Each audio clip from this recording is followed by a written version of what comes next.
Meet ఎందుకు పెట్టడం జరిగిందంటే, సాక్షి మీడియాలో వాళ్ళకి ఇష్టం వచ్చినట్టుగా వాళ్ళు సొంత కవిత్వాలు రాసుకొని ఫోరెన్సిక్ రిపోర్ట్ను కానీ అలాగే సిట్ విచారణ కానీ వాళ్ళు ఏది పట్టించుకోకుండా అది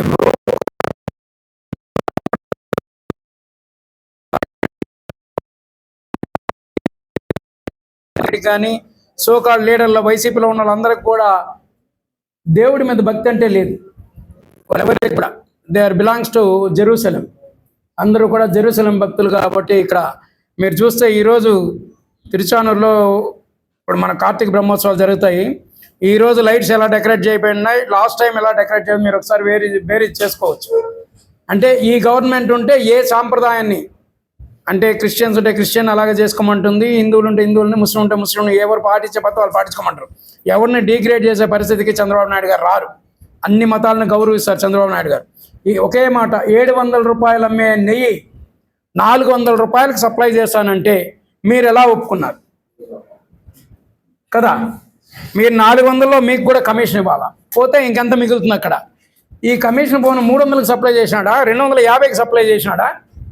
ఈ కల్తీ కాకుండా ఎలా ఉంటుంది? ఈరోజు పెట్టిన రిపోర్ట్ని, ఇది ఎందుకంటే ప్రజలు గుర్తించాలి దీన్ని. మేము ఎంతసేపు మాట్లాడినా కూడా మనం 700కి మన ఇంటికి నెయ్యి తెచ్చుకుంటా ఉంటే వాళ్ళకి ఎలా సప్లై చేయబడుతుంది కదా? దీన్ని ప్రజలందరూ గుర్తించాలా. 400 రూపాయలకి ఎలా తెచ్చారు, వాళ్ళ కమిషన్లు ఎంత తీసుకున్నారు, ఎంత కల్తీ జరిగిందాన్ని మీరు అందరూ కూడా గుర్తించి ప్రజలకు తెలియజేయాల్సిందిగా మీడియాను కోరుకుంటూ మీకు అందరికీ కూడా నా ధన్యవాదాలు. జై హింద్, జై తెలుగుదేశం, జై చంద్రబాబు, జై నారా లోకేష్. తిరుమల తిరుపతి దేవస్థానం, ఆ దేవస్థానం మీద, ఆ ట్రస్ట్ బోర్డు మీద ఈరోజు ప్రపంచవ్యాప్తంగా ఉన్న వెంకటేశ్వర స్వామి భక్తులకు చాలా గౌరవం ఉండేది. బోర్డు సభ్యులన్నా, బోర్డు చైర్మన్ అన్నా ధర్మకర్తలుగా ఉండి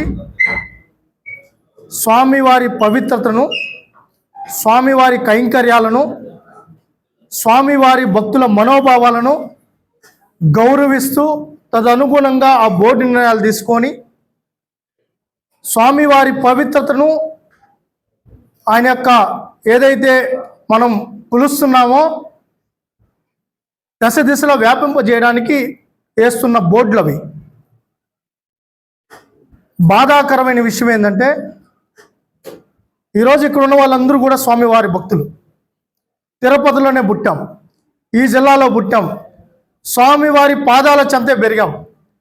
స్వామివారి పాదాల చెంత పెరిగి ఈరోజు లడ్డంటే స్వామివారికి సమర్పించిన నైవేద్యంగా భావించి ఆ లడ్డును భగవంతుడికి ప్రతీక, స్వామివారి ఇచ్చిన ప్రసాదంగా భావించి ఈరోజు దేశంలో కానీ ప్రపంచంలో ఎక్కడి నుంచి వచ్చినా, ఎక్కడి నుంచి తీసుకొని పోయేది ఏదైనా ఉందంటే ఆ స్వామివారి ప్రసాదం. ఆ ప్రసాదాన్ని తీసుకెళ్ళి నలుగురికి పంచి మేము తిరుమలకి వెళ్ళాం అని చెప్పుకుంటే అదొక ఆనందంగా, అదొక భాగ్యంగా ఫీల్ అవుతూ ఉండేవాళ్ళు. గత ప్రభుత్వం జగన్మోహన్ రెడ్డి, అతని సొంత బాబాయ్, ఆ బాబాయిని ఆ గుడికి ట్రస్ట్ చైర్మన్ చేశాడు. చేయడం ఆ రోజు నుంచి వివాదాలు మొదలయ్యాయి. దాచుకోవడంగా ప్రక్రియ మొదలుపెట్టారు. స్వామివారంటే భయం లేదు, స్వామివారంటే భక్తి లేదు. వాళ్ళ యొక్క తీరు, వాళ్ళ ప్రవర్తన చూస్తే నిజంగా అసహ్యం వేసింది. ఆ రోజే మేము ప్రతిపక్షంలో ఉన్నప్పుడు ఆ రోజు చెప్పాం, స్వామివారి లడ్డు క్వాలిటీ తగ్గిపోతోంది, ఈరోజు స్వామివారి ప్రసాదం నాణ్యత లోపించింది, దాని మీద చర్యలు తీసుకోండి, అసలు స్వామివారి ప్రసాదంలో ఏం కలుపుతున్నారని ఆ రోజే ప్రశ్నించాం. దాని మీద ఆ రోజు కార్యక్రమాలు చేపట్టాం. భక్తుల యొక్క మనోభావాలను మేము ఆ రోజు గౌరవించాం. భక్తుల యొక్క మనోభావాలను అనుగుణంగా ఆ రోజు ప్రతిపక్షంలో ఉన్నప్పుడు మేము ఆ రోజు వాళ్ళని, టీటీడీ యొక్క బోర్డు చైర్మన్ని వాళ్ళందరినీ ప్రశ్నిస్తే సిగ్గు ఎగ్గు లేకుండా సుబ్బారెడ్డి ఆ రోజు ఏం మాట్లాడాడు? మాకంటే పవిత్రులా, మాకంటే దైవచింతన ఉందా? అసలు మేము నిద్ర లేస్తే స్వామివారి భక్తులు అని చెప్పి పులేసాలు వేశారు. సరే, అధికారం ఉంది, అధికార మనంతో స్వామివారితోనే పెట్టుకున్నారు. స్వామివారిని వాళ్ళు ప్రతిపక్షంలో ప్రతిపక్షం కూడా కాదు, డిపాజిట్ లేకుండా తీసుకుని కూర్చోబెట్టారు. ఆ రోజు భక్తుల మనోభావాలు గౌరవించి ఆ రోజు లడ్డు మీద ఆ రోజు చెప్పాం, ఆ రోజు నెయ్యి కల్తీ ఉంది అనేసి. మేము అధికారంలోకి వచ్చిన తర్వాత ఆ రోజు ఆ ట్యాంకును పట్టించిన తర్వాత ఆ ట్యాంకులో కల్తీ నెయ్యి ఉంది. ఎవరైతే ఉన్నారో ఆ బాబాకు సంబంధించిన బోలే బాబాకు సంబంధించిన ఏదైతే ఉందో ఏజెన్సీ అనేది, అతనికి ఎక్కడా కూడా మిల్క్ పర్చేజే లేదు, మిల్క్ ప్రొక్యూర్మెంట్ లేదు. దాని ద్వారా అసలు నెయ్యే ప్రొక్యూర్మెంటే చేయనప్పుడు నెయ్యి ఎలా అది ప్రొడ్యూస్ చేశారు, ఆ నెయ్యి ఎలా సప్లై చేశారు? వాళ్ళకి అసలు అది కంపెనీయే కాదు, అదో బోఫోర్స్ కంపెనీ లాగా ఉంది. ఆ కంపెనీ ఎలా వీళ్ళు అగ్రిమెంట్ చేసుకున్నారని చెప్పి ఆ రోజు మేము అడగడం జరిగింది. దాని మీద జాతీయ స్థాయిలో కూడా చర్చ జరిగింది. దాని మీద వైసీపీ ఒక రోత పత్రిక ఉంది. ఆ రోత పత్రిక ఏం మాట్లాడారు? అన్ని అసత్య ఆరోపణలు చేస్తారు. ఇక్కడ వేస్తున్న ఏదైతే ఇన్వెస్టిగేషన్ సంస్థ చంద్రబాబు నాయుడు గారు వేసిన సంస్థ, వాళ్ళ జోబులో సంస్థ అని చెప్పారు. ఢిల్లీకి వెళ్ళారు. ఆ ఢిల్లీలో సుప్రీంకోర్టు ఏం చెప్పింది? ఏదైతే సిబిఐని కూడా భాగస్వాములు చేస్తూ సిట్ వేయమని చెప్పారు. ఈరోజు ఆ సిట్టు ఏదైతే ఆ రోజు స్వాగతించారు కదా, వీళ్ళు సిట్టును స్వాగతిస్తున్నాం, సిబిఐని దాంట్లో భాగస్వాములు చేస్తున్న దానికి నిజాలు తెలుస్తాయని చెప్పారు. ఈరోజు ఎవరైతే అజయ్ సుగంధర్ ఉన్నారో ఆ రిమాండ్ రిపోర్ట్లో క్లియర్గా ఉంది, మేము ఈ విధంగా కెమికల్ సప్లై చేసాం, ఆ కెమికల్ ఆధారంగానే అక్కడే ప్రొక్యూర్ చేశారు, అసలు పాలు అనేది లేదు, నెయ్యి అనేది అదే మొత్తం కూడా అదంత దారుణమైన పరిస్థితిలో అది పూర్తిగా కెమికల్ అని చెప్పి రిమాండ్ రిపోర్ట్లో ఎవరైతే ఉన్నారో అజయ్ సుగంధర్ కంపెనీ ఏదైతే ఉందో అజయ్ స్పష్టంగా ఆధారాలతో కూడా ఇచ్చారు. అది పామాయిల్, అదేవిధంగా యాసిడ్ మిక్సింగ్ ఏదైతే ఉందో స్మెల్ వచ్చేదానికి ఎంత దరిద్రం చేయాలో అంత దరిద్రం చేశారు. అది చేసి ఈరోజు సప్లై చేసి 68.17 లక్షల కిలోల కల్తీ నెయ్యి, 68.17 లక్షల కిలోల కల్తీ నెయ్యి సప్లై చేశారు. వైవి సుబ్బారెడ్డి ఎవరైతే పిఏ ఉన్నాడో ఆ పిఏ చిన్నప్ప మే నెలలో ఆ డోలే బాబా డైరెక్టర్తో హైదరాబాద్లో రహస్యంగా ఎందుకు కలిశారు? డోలే బాబా ఏదైతే ఉన్నారో ఆ బాబా డైరెక్టర్ సంబంధించి ఆ కంపెనీ డైరెక్టర్తో రహస్య సమావేశం ఏర్పాటు చేసి ఆ సమావేశంలో ఒక డీల్ ఏర్పాటు చేసుకున్నారు. మీరు బయటపడద్దండి, మిమ్మల్ని మేము కాపాడుకుంటాం, మేము సుప్రీంకోర్టుకి వెళ్తున్నాం, ఈరోజు ఇంప్లీట్ చేస్తున్నాం, తద్వారా ఈరోజు మీరేం భయపడొద్దని, మీరు ఎవరికి నోటు తెరవద్దని చెప్పారు. ఈరోజు ఆధారాలు తవ్వితే అసలు దీని మూలాలు ఎక్కడ ఉన్నాయి, అసలు దీనికి ఎక్కడ నెయ్యి సప్లై అయింది, అసలు పాలు ఎక్కడి నుంచి వచ్చాయి, మొత్తం తీస్తే ఎంత దారుణమైన నిజాలు బయటపడ్డాయంటే, స్వామివారి ప్రసాదంగా భావించి మహాప్రసాదంగా కళ్ళకద్దుకొని తినే ఆ ప్రసాదంలో కల్తీ చేశారంటే వీళ్ళని ఏమనాలి? వీళ్ళు మనుషులు అనాలా, పశువులు అనాలా, ఏమనాలో మాకైతే అర్థం కాలేదు. జగన్మోహన్ రెడ్డి ఈ మధ్య ప్రెస్ మీట్ పెట్టాడు, నెయ్యి గురించి మాట్లాడాడు. ఆ మాట్లాడింది ఏం మాట్లాడాడు?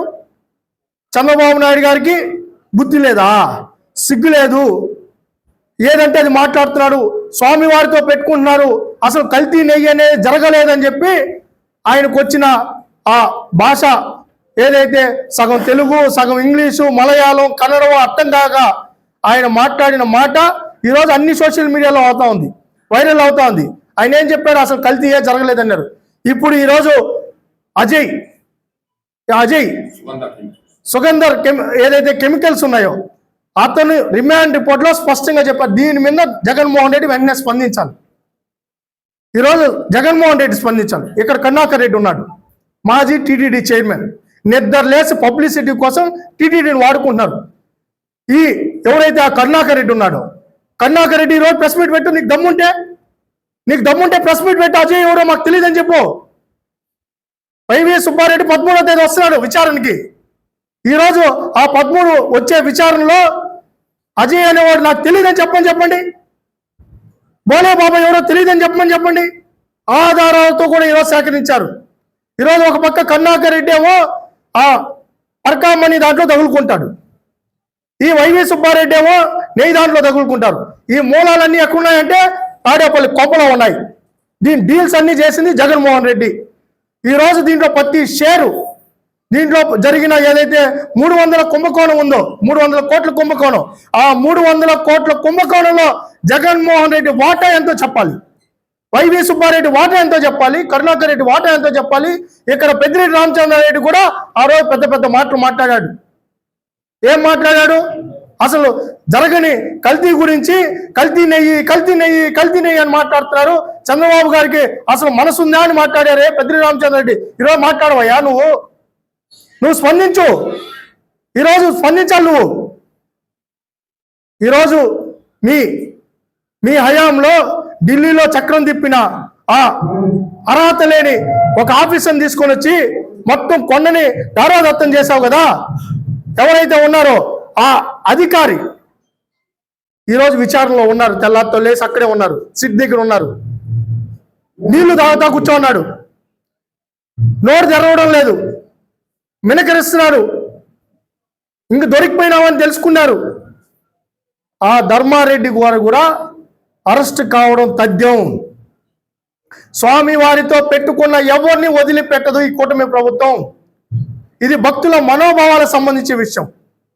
ఈరోజు వెంకటేశ్వర స్వామి భక్తులుగా, చిత్తూరు జిల్లా వాసులుగా, తిరుపతి వాసిగా స్వామి వారి విషయంలో ఎవరు తప్పు చేసినా వదిలిపెట్టే ప్రసక్తే లేదని తెలుపుకుంటూ, ఎవరైతే ప్రీమియం అగ్రి ఫుడ్స్ ఎవరైతే ఉన్నారో, అదేవిధంగా వైష్ణవి డైరీ ఎవరున్నారో వాళ్ళు కూడా పూర్తి స్థాయిలో ఏ విధంగా సప్లై చేశారో, ఎంత సప్లై చేశారో ఆ కెపాసిటీతో కూడా పూర్తి స్థాయిలో ఆధారాలు ఈరోజు సిటీ దగ్గర ఉన్నాయి. ఇంకా దీంట్లో ఎవరు తప్పించుకోలేరు, కఠినమైన చర్యలు ఉంటాయి, వదిలిపెట్టే ప్రసక్తే లేదని కూడా తెలియజేసుకుంటాం. గత 1.5 సంవత్సరాల కన్నా ఈరోజు హాట్ టాపిక్గా నడుస్తూ ఉండేది తిరుమల తిరుపతి దేవస్థానంలో నెయ్యి అక్రమాల పైన, కల్తీ నెయ్యి. దాని హిస్టరీ ఒకసారి ఆలోచిస్తే, చిత్తూరు డైరీ చైర్మన్గా ఉన్నప్పుడు 120 టన్నులు ఒక నెలకు మేము సప్లై చేసేవాళ్ళం. అది కూడా ఎంత అంటే 120 డిగ్రీస్ టెంపరేచర్లో హీట్ చేసి కానీ ఇస్తే ఆ లడ్డు నాణ్యత బాగుండేది. అది విదేశాలు కూడా తీసుకొని పోయేటప్పుడు చేసేది. CFTRI అని మైసూర్లో ఒక research institution, central food research institution, దాన్ని వాళ్ళని రమ్మని చెప్పి మాకు లడ్డు విత్స్టాండ్ ఎక్కువ రోజులు ఉండాలంటే ఏం చేయాలంటే 120 డిగ్రీస్ టెంపరేచర్లో నెయ్యిని మరగబెట్టి పంపిస్తే డెఫినెట్గా టేస్టు మరి అదేవిధంగా స్మెల్ కూడా చాలా బాగుంటుంది అని చేశాం. అయితే ఇప్పుడు ఇక్కడ చూస్తే 1 లీటర్ పాలు తీసుకురాలేదు ఎవరో బోలేబాబా డైరీ, 1 లీటర్ పాలు లేదు వాళ్ళకి. అదేవిధంగా మరి అక్కడ ఎవరైతే నిన్న కెమికల్స్ యూజ్ చేసినారో వాళ్ళకు కూడా 1 లీటర్ పాలు లేదు. అయితే ఆ నెయ్యి అక్కడి నుంచి సప్లై చేసేటప్పుడు సుమారు 240 కోట్లు కిక్ బ్యాక్ జరిగింది అనేది వాస్తవంగా తెలిసింది. అది మనం చెప్పింది కాదు, ఏదో మా చిత్తూరు ఎమ్మెల్యేనో మా రవినో ఇంకొకరో చెప్పింది కాదు. కేవలం CBI వాళ్ళు ఎంక్వైరీ చేసి వాళ్ళని చెప్పారు. ఒకసారి నెయ్యి ER డైరీ బోలేబాబా డైరీ నుంచి వస్తే రిజెక్ట్ అయింది. రిజెక్ట్ అయితే మళ్ళీ అదే నెయ్యి ER డైరీ దిండిగల్ల నుంచి వచ్చింది. మళ్ళీ అది కూడా రిజెక్ట్ అయితే వైష్ణవి డైరీ అని పనబాకలో ఈ దీంట్లో కాళశ్రీ కాన్స్టిట్యున్సీలో పొనుబాక అని ఉంది, అక్కడి నుంచి వచ్చింది. దాన్ని యాక్సెప్ట్ అయింది. సేమ్ నెయ్యి ట్యాంకర్లో మారింది అంతే అక్కడ. అట్లాంటి దాన్ని చేసి దాంట్లో మరి రిజెక్ట్ అయినప్పుడు వాళ్ళు ఎవరిని సంప్రదించారంటే అప్పుడున్న చైర్మన్ మరి వైవి సుబ్బారెడ్డి గారిని సంప్రదించే ముందు వాళ్ళ పిఏని కనుక్కున్నాడు, చిన్నప్పని. ఆ చిన్నప్ప ఏమి కిక్ బ్యాక్ చేశాడో ఈరోజు ఆ డబ్బు ఆ చిన్నప్ప ద్వారా వైవి సుబ్బారెడ్డికి వచ్చింది. అదేవిధంగా వైవి సుబ్బారెడ్డి భార్య పేరుతో కూడా అమౌంట్ ట్రాన్స్ఫర్ అయ్యింది అనేది ఈరోజు CBI ఎంక్వైరీలో వచ్చింది. మేము చెప్పేది కాదు, అది CBI ఎంక్వైరీలో వచ్చింది. అదేవిధంగా ఈరోజు మరి పొద్దున్నే ముందు ఎవరైతే TTD EO ఇన్ఛార్జ్ ఉన్నాడో ఆయన్ని కూడా పిలిపించి ఎంక్వైరీ చేస్తూ ఉన్నారు. ఈరోజు ఎంక్వైరీ చేస్తే ఆయనకు తప్పకుండా ఇంకెవరికి తెలిసేదానికి లేదు. అప్పుడు బోర్డు డైరెక్టర్గా ఉన్న ఇప్పుడు ప్రస్తుత మంత్రి గారు దీన్ని క్లియర్గా చెప్పారు. మేము బోర్డు డైరెక్టర్గా ఉన్నాం తప్పితే ఇదంతా కూడా బోర్డులో ఉండే చైర్మన్ ఈఓలని చేశారు, ఇది జరిగింది వాస్తవమే అని చెప్పడం కూడా జరిగింది. ఇంత క్లియర్గా తెలిసినాక మళ్ళా సాక్షి పేపర్లో ఈరోజు అది లేదు, జరగలేదు, మరి బుకాయించేదానికి చేస్తా ఉన్నారు. ఇది కరెక్ట్ కాదు. ఏ పరిస్థితుల్లోనూ అప్పుడున్న చైర్మన్ కానీ ఈఓను కానీ దీన్ని అరెస్టు చేసి ఇమ్మీడియట్గా వాళ్ళ పైన మరి ఆ ఎంక్వైరీని కంటిన్యూ చేసి వాళ్ళని జైలుకు పంపించాలి. ఎందుకంటే వెంకటేశ్వర స్వామి ప్రపంచవ్యాప్తంగా మరి చెందిన టెంపుల్కు సంబంధించిన లడ్డూ ప్రసాదం. ఈ విధంగా మరి హిందువుల మనోభావాలు దెబ్బతినకుండా ఉండాలంటే ఎవరైతే తప్పు చేశారో వాళ్ళని కంపల్సరీగా శిక్షించాలనేది మా డిమాండ్.